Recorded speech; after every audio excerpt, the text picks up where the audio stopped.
guys, Coach Pillopis here. So the member who knows says that he hates shadowboxing and doesn't understand why one should do it rather than hit the bag and spar. And I'm sure many of you guys feel the same way, so let's get right into it. Each type of training serves a different purpose. In simplified terms, shadowboxing helps technique, the heavy bag helps with power, the mitts help with accuracy, the double end bag helps with timing, and sparring helps you just put everything together in a live situation. When you hit the heavy bag, more than likely you're probably focused on putting power in your punches, right? And because you guys are focused on compensating for that extra power, you guys are taking away attention from technique. I'm not saying you're not using technique, I'm just saying that your subconscious mind is not fully aware of it. It's the same thing when you're sparring. Now when you're sparring, you got so many things going on all at once, you can't pay attention to technique that much. When you're shadowboxing, you're focused strictly on technique, and you're building that muscle memory that you need so that when you're sparring, you won't have to think about if you're doing the technique right, because you've done that 1,000 hours of shadowboxing that solidified your muscle memory into doing the technique right.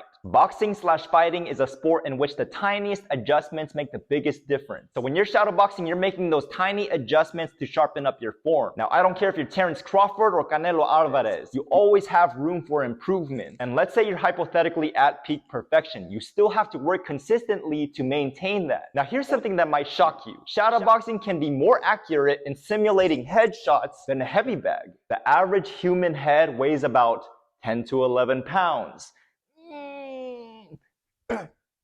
The head is a very light mass compared to the rest of your torso. And also when you punch the opponent in the face, most of the time they're rolling away from the shot anyways because they see it at the last second, right? Natural human reaction is to roll the punch away from the head, especially if you're a boxer.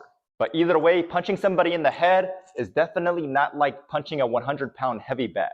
And uppercutting somebody up the chin is definitely not like throwing an uppercut on a 100-pound aqua bag. So why can't I work on technique during sparring then? Well, sparring is for learning things like strategy, adaptation, ring intelligence, the things that you only get exclusively from sparring experience. We don't want to be wasting our precious sparring sessions working on technique. And sparring more than 3 days a week is too much on your brain in my opinion, especially if you're trying to make this into a career. And another thing is that you have to value your sparring partner's time. So work on the things that you need to work on in shadowboxing, but when you're sparring, you need to use that wisely. Now, those of you in MMA gyms, y'all do light sparring, and that's good. But the downside on that is it alters your technique a little bit when you're holding back so much on your punches, right? Because we're not trying to hurt the opponent because we're just doing light sparring, but that doesn't translate the same as the way that you throw your punches if you were actually in a fight. Our weight distribution, our movement, everything changes a little bit when we're trying to go so light. So too much of that light sparring can translate into fight night. And it's certainly not a bad thing to do light sparring. I think light sparring is good, but it shouldn't be the only thing that you're doing. Otherwise, you're not progressing the way that you should. But thank you to the member who knows for this very useful topic. If you guys have any questions, please comment down below. Please like, comment, and subscribe to the channel, and I'll see you guys on the next one.